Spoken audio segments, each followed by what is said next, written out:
Is there a new opportunity for peace in the Middle East, in Gaza, for example, between the Palestinians and Israel more broadly, and maybe with Iran too, with the Israeli Prime Minister Benjamin Netanyahu meeting with President Trump at the White House today? We may get a few more answers about those possibilities. From the opinion pages of the Wall Street Journal, this is Potomac Watch.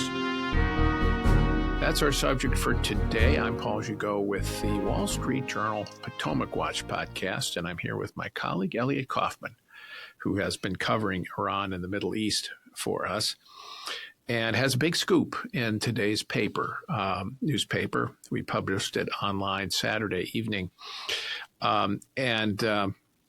It concerns a new offer of peace with Israel from the sheikhs of Hebron, that is, the tribal leaders of that part of the West Bank, and they dominate a big chunk of the West Bank in terms of the population and the tribe. And they want to break free of the Palestinian Authority and make peace with Israel. Your piece described a letter they've sent to the economy minister of Israel, and it's creating something of a stir in Israel, certainly, and in the Palestinian circles. Jerusalem Post called it a blockbuster.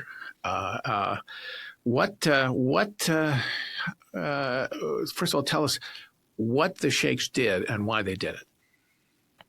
So you have 5 sheikhs in Hebron who have signed their name to a very interesting letter, which followed months of talks, negotiations with Israel's economy minister, Nir Barkat, the former mayor of Jerusalem. They have been speaking with him since February, and they were actually ready to make this letter public and advance with this at the end of Ramadan in March. But had been asked to wait, delay. Israel had its hands full at this time. Right. Gaza war, Iran war, there was always something else. But the sheikhs have a timeline of their own and are putting their own lives on the line here during this period, living as they do, most of them under a dictatorship. Of the Palestinian Authority. And so you asked, what do they want to do? The letter says they want to break out of the Palestinian Authority, found an emirate of their own, an emirate of Hebron, and enter into the Abraham Accords, President Trump's Abraham Accords with Israel. Recognizing the state of Israel and its right to exist. And not only that, but the state of Israel's right to exist as the nation state of the Jewish people. Because the Palestinian Authority and the Palestine Liberation Organization, PLO, had, after many years, come to say, we'll recognize Israel's right to exist, but we would like to bring back every Palestinian refugee, descendant of a Palestinian refugee, and therefore make Israel another Palestinian state. So they said, no word games here. Israel exists as a Jewish state. They could recognize that. They want some things in return. Their own emirate, number one, to be able to rule themselves, their own people, govern themselves, but also work permits, economic opportunities.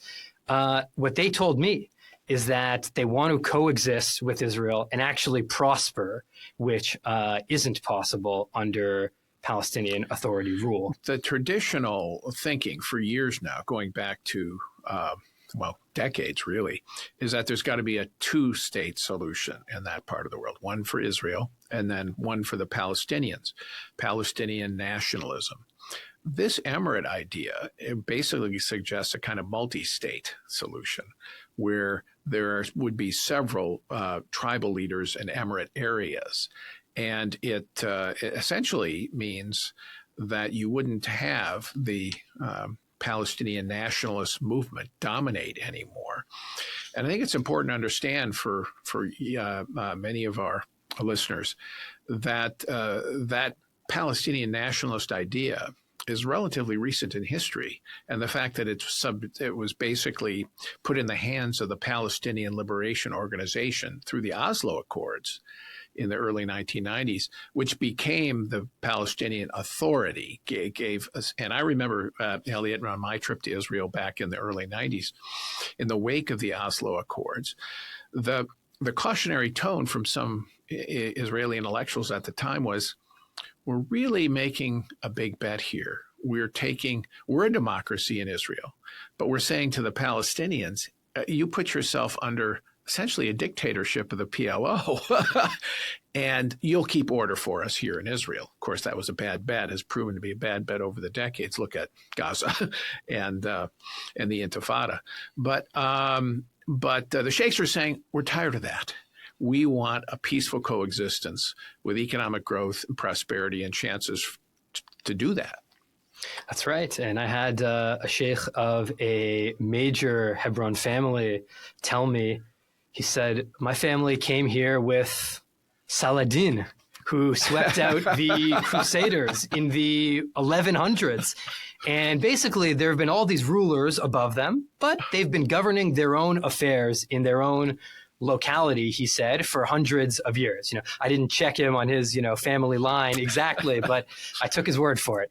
And then he says, you have this PLO, which had been kicked out of Jordan, of Lebanon, was sitting in Tunisia, in Tunis. Yes. When Israel said, we're going to come to an agreement, we're going to make peace and bring you back and put you in charge of the West Bank. And this was a concession to the Palestinians, but the Palestinian people themselves were not consulted about that. Totally top down. And some liked it more than others. Ramallah, which is the seat of the Palestinian Authority, is a more, I would say, a less tribal city, much more modern, benefits much more. Hebron is conservative, traditional, much more tribal, and truthfully has never liked being under the thumb of the PLO and the PA, and I think has recognized an opportunity now that they can do something different and something better. So the critics of this idea, and they're coming out in the wake of your piece, are saying, well, look, this is just a classic divide and conquer strategy by the Israelis. It's okay, we'll set up these little emirates and we'll be able to control them. This is the destruction of Palestinian nationalism, and therefore it's unacceptable. What's the response from that by the sheikhs? Well, the sheikhs do not see it that way. The sheikhs, I would say, are pragmatic, and when they look out, they say, Israel isn't giving a Palestinian state. It's not going to happen. They say it simply isn't going to happen. I mean, Israel offered it in the past and was turned down. But now in a post-October 7th world, you really have a more or less unanimous Israeli political spectrum saying, Gaza, we handed over and it became a Hamas state used for massive terrorism. What reason do we have to think that wouldn't happen in the West Bank, right by the heart of Israel? Right. And so the sheikhs say this, sheikhs see this and say, are we going to keep up the struggle? For what? So that our people can not have jobs and economic opportunity. They used to have many jobs inside of Israel, well-paying jobs. They need that.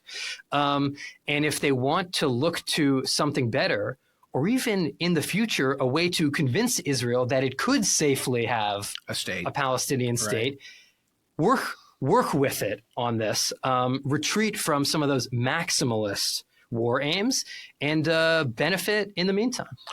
Yeah, it's fascinating. So Nir Barkat, the economy minister, clearly has been working with the sheikhs on this. But this isn't an Israeli operation.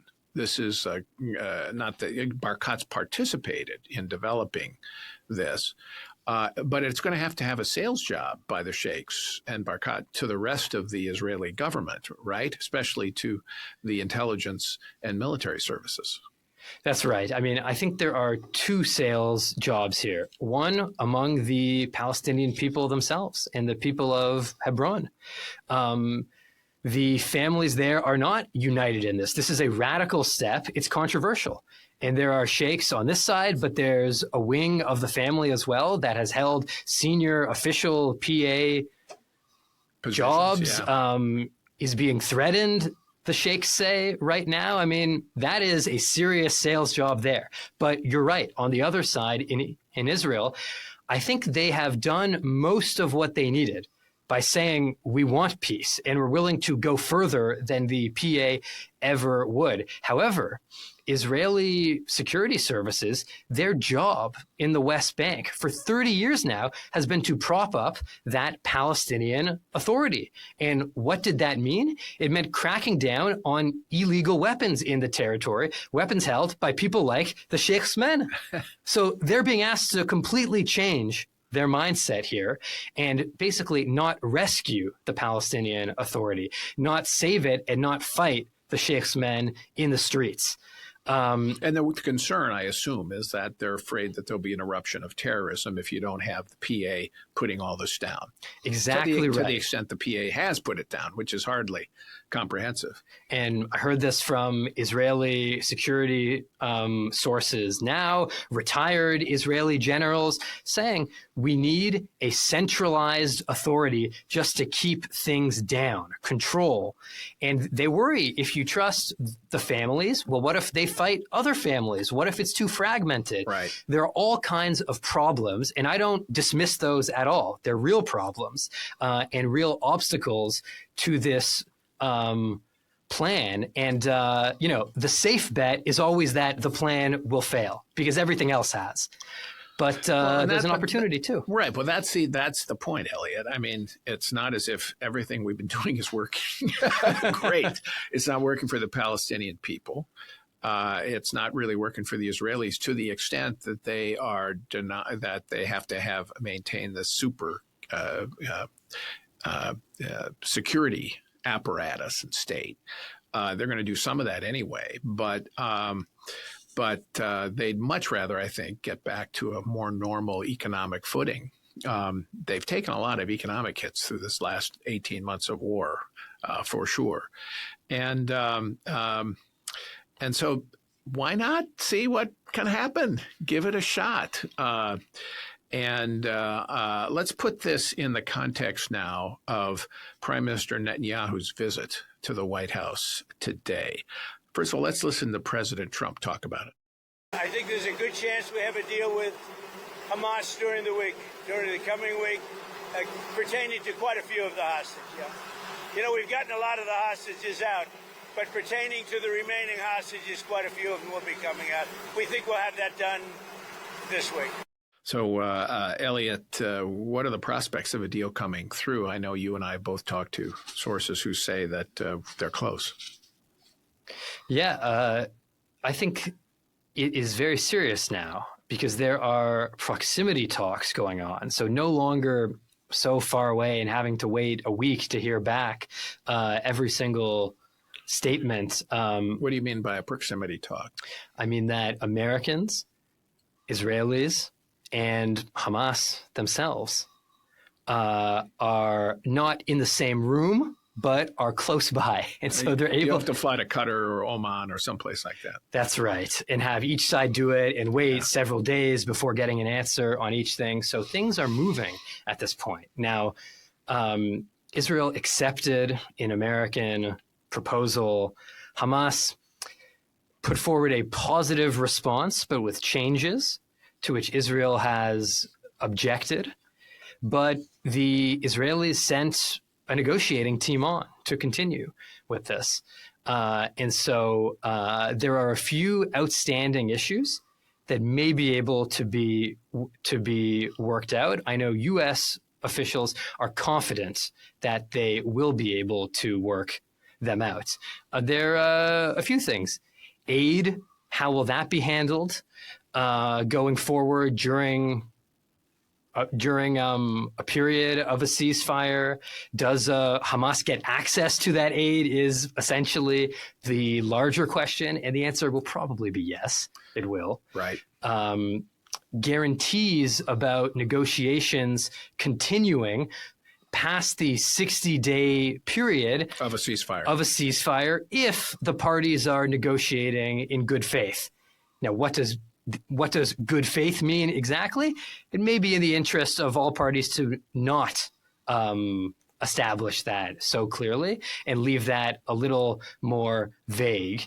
And then third, to what borders would Israel withdraw to exactly? Things have changed in Gaza. New aid sites have been set up. Would Israel abandon those aid sites entirely? And they also want a buffer zone, do they not, Israel? Yes, and Israel would be unlikely to leave those areas. But there are some other areas which are in contention. What about the Philadelphia corridor between Egypt and Gaza? Does that have to be? Unlikely to leave that. In fact, not leaving that during the 60-day period at least. Okay. The question is afterwards, is there some larger settlement releasing the last of the hostages and ending the war entirely? Then would Israel leave Gaza's border with Egypt? Well, let's hope there is some kind of a deal struck here. It would be good, tremendous to see the hostages out and maybe have a chance for end to killing, at least for some time. All right, let's talk about Iran and the potential for a deal, because that's obviously on Trump's mind. Let's listen to the president talk about Iran. But we're working on a lot of things with Israel. And one of the things is probably a permanent deal with Iran. In other words, they have to give up all of the things that you know so well. The attack turned out, according to every single atomic energy commission, that was a complete and total obliteration. And we had the pilots, as you know, at the White House on Friday. They were incredible. And they confirmed that. They know better than anybody, by the way, but they confirmed that. Every bomb hit its mark perfectly. So the president's still trying to defend against the critics who say that there was incomplete success, the bombing mission. But I think you and I both agree, based on what we've been hearing from sources who are credible both in Israel and in the U.S., analysts not associated with the White House, that it was a pretty effective, very effective attack that set back the nuclear program for quite some time, and probably in the years category. But Trump wants a deal. He wants, as he said, a permanent deal. And there's a lot of advantages to getting that, particularly if you can dismantle the program, get Iran to invest its money in something else other than that, and reduce their missile capacity. If we could get that, that's one of the things the White House wants. Dismantlement of the program, no enrichment of uranium that can be used as the fuel for a nuclear weapon, and inspections on demand on any site by the United Nations inspectors. Now, there's no sign that Iran has interest in any of that right now that I have seen. Have you seen anything? I haven't. The most that they will say is they're not closing the door on it, meaning they would like to keep talking about talking, because they haven't showed up to talks yet. They say that they will need more time to recover from the war before they even think about that. But from what I hear, Iran is going to have to make a choice pretty soon. And just on the basics, will it talk? Will it allow inspectors in the country? That isn't giving up on anything, but just the basics. And if it won't do that, it isn't serious. And the inspectors left Iran on Friday. There'd been a delegation there. They left because basically Iran said, we're not going to cooperate with you anymore. And more than that, they left for their own safety. Iran told them they could no longer guarantee their safety. Okay. Now, in return for the things that we talked about that Trump wants, Iran would get some things back. They would, first of all, avoid any new sanctions, so-called snapback sanctions that were part of the 2015 deal, which would be very severe. They would eliminate the other U.S. sanctions, and people would begin to be able to invest and trade with Iran again in the West, which would be a big economic boon if they chose to go that route. But in a way, they'd have to choose to give up the kind of dream of Persian Shiite domination in the Middle East. That was the mind that was really has dominated since the Iranian Revolution in 1979, and particularly with the Islamic Revolutionary Guard Corps and the late General Soleimani. Yes, and snapback sanctions are very much on the table here if Iran does not cooperate. President Macron of France has said he's willing to trigger those if there is no return of the inspectors. He's serious about it, and if Iran doesn't get serious, the U.S. won't hold Macron back on this point. Now, there is a question of just how many sanctions could be removed, because you could remove nuclear sanctions, but many of the sanctions have to do with terrorism. And if Iranian support for that continues, it will be an interesting question with Congress how much leeway it gives the White House on this to make some sort of larger deal. But it starts to be a similar question with Hebron, like we talked about. Do they want to pursue economic self-interest or not? I think a lot of Iranian people do, but the Iranian people are not being asked. There is a dictatorial regime that has other priorities. Well, the president of the United States wants a deal because he likes deals. He likes to be able to take credit for them. And so he wants to deal with the regime. He's not endorsed regime change. He isn't out there saying, I want the people. He said, well, if the people of Iran decide to overthrow their government, well, okay, that's their choice. But he's not out there saying this is a goal of U.S. policy. Right. That's controversial because a lot of people think that the only way you will get significant change out of Iran in the medium to long term is if you have regime change and you have a government that is no longer led by an Islamic revolutionary mentality and leadership. And I think that's probably right, that fundamentally this regime will not change. However, that doesn't mean that regime change has to be U.S. policy. You could handle Iran other ways, but I would not advise expecting it to fundamentally change in the absence of a change of the regime. And if you can't get that, which there's no way of predicting what level of disquiet, discomfort exists in Iran, that among the people, that they are, and how strong any kind of organized resistance would be. No way of knowing that. These regimes tend to be strong. Dictatorial regimes tend to appear to be strong until they're not. There's often a brittleness there. On the other hand, Iran has resisted various uprisings over the decades, and you can't expect that there would be this kind of change. It doesn't mean we shouldn't support it and help the people through communications, in particular, VPNs and whatnot that you can send in there to help them. But in the meantime, if you can't get that, what you can do is, get some kind of deal through coercive diplomacy that puts off the Iranian nuclear ambition for as long as possible. Yes, and I think that sort of deal that keeps Iran without an enrichment capability, which is what President Trump said he wanted, that could help American policy to limit a need for military force. Right. However, I would say it does have to be backed by certain threats, because Iran can sign something on a piece of paper and then still try to resume its nuclear program. And that's why President Trump, Prime Minister Netanyahu have been very clear on this point. If Iran tries to restart that nuclear program, they can hit it again. The inspectors are hardly foolproof inspections. On the other hand, if you did have on-demand inspections, where you can go to new sites, investigate things, that can be helpful.